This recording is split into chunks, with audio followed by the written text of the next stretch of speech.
नमस्कार दोस्तों, अयोध्या में एक ऐसी घटना घटित हुई है कि सुन के आपका दिल दहल जाएगा। अयोध्या के रहने वाले प्रदीप की 7 मार्च को शादी थी। प्रदीप धूमधाम से अपनी बारात लेकर अपने घर शहादतगंज से दिल्ली सरैया 7 मार्च को शाम पहुंचा था। रात बारात वहीं ठहरी थी। उसके बाद अगली सुबह यानी 8 मार्च को 11 बजे दुल्हन शिवानी की विदाई होती है। 2 घंटे का सफर तय कर प्रदीप अपनी दुल्हन को दोपहर 1 बजे तक लेकर घर पहुंचता है। घर पे धूमधाम से दुल्हन का स्वागत होता है। फिर शाम 7 बजे घर में ही पूजा होती है। चूंकि दुल्हन पहली बार घर आई थी, इसलिए पूरे मोहल्ले की औरतें गीत गाकर जश्न मना रही थीं। रात 11 बजे तक गीत का कार्यक्रम चलता है। इसके बाद घर आए सभी मेहमान सोने चले जाते हैं, क्योंकि अगले दिन ही 8 मार्च की शाम को प्रदीप और शिवानी का रिसेप्शन था। उसकी तैयारी सुबह से ही शुरू हो जानी थी, इसलिए प्रदीप का छोटा भाई और घर के तमाम पुरुष भी अब सोने चले गए थे। रात के करीब 12:30 बजे अब पहली बार दुल्हन प्रदीप अपनी दुल्हन शिवानी के कमरे में जाता है। दरवाजा बंद हो जाती है। अब रविवार 9 मार्च की सुबह हो चुकी है। प्रदीप का भाई घर के बाकी कुछ मेहमानों के साथ मंडी निकल गया था, क्योंकि रिसेप्शन के लिए काफ़ी सामान खरीदना था। प्रदीप को भी मंडी जाना था। 7 बजे तक जब प्रदीप कमरे से बाहर नहीं आया तो उसकी बहनों ने दरवाजे पे दस्तक दी, पर अंदर से कोई आवाज़ नहीं आई।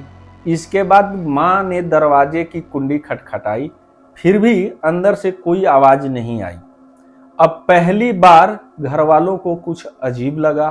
इसके बाद तो एक साथ कई लोगों ने दरवाज़ा पीटना शुरू कर दिया, मगर दरवाज़ा नहीं खुलने पर सब घर वाले परेशान हो जाते हैं। वे सीधे दरवाज़ा तोड़ने की बातचीत करने लगते हैं। अब दरवाज़ा तोड़ा जाता है और अंदर का दृश्य देखकर सबकी आंखें जो हैं फटी की फटी रह जाती है। उसे देखते ही एक साथ पूरे घर की चीख निकल गई। दुल्हन शिवानी बिस्तर पर मुर्दा पड़ी थी और बिस्तर के ठीक ऊपर पंखे से दूल्हे प्रदीप की लाश फंदे से झूल रही थी। फौरन प्रदीप की लाश को नीचे उतारा गया। घर वाले ने दूल्हा दुल्हन दोनों को लेकर नज़दीक के अस्पताल भागे, मगर कोई फायदा नहीं हुआ। डॉक्टरों के मुताबिक दोनों मर चुके थे। यानी जिस दिन प्रदीप और शिवानी के रिसेप्शन था, उसी सुबह दोनों की अर्थी घर से उठाई जा रही थी। उधर इस सच्चाई से अनजान प्रदीप का भाई अपने कुछ रिश्तेदारों के साथ रिसेप्शन की तैयारियों के लिए मंडी में था। आधी सब्जियां खरीद चुका था। तभी उसके पास फोन आता है, जिसे सुनकर प्रदीप का भाई सन्न रह जाता है।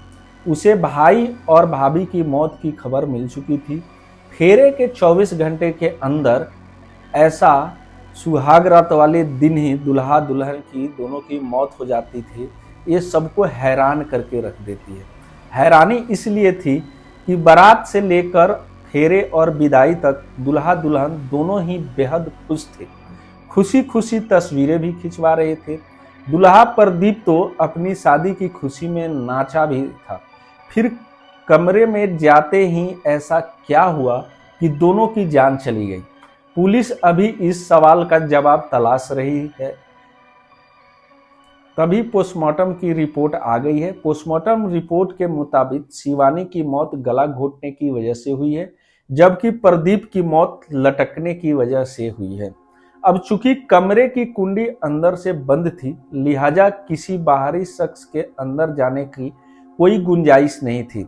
इसलिए पुलिस भी फिलहाल यही अंदाजा लगा रही है कि प्रदीप ने पहले शिवानी का गला घोटकर कत्ल कर दिया और फिर पंखे से झूलकर खुदकुशी कर ली।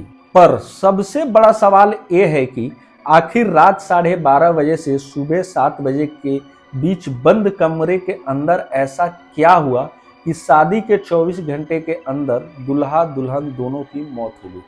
पुलिस फिलहाल कई एंगल से इस केस की जांच कर रही है।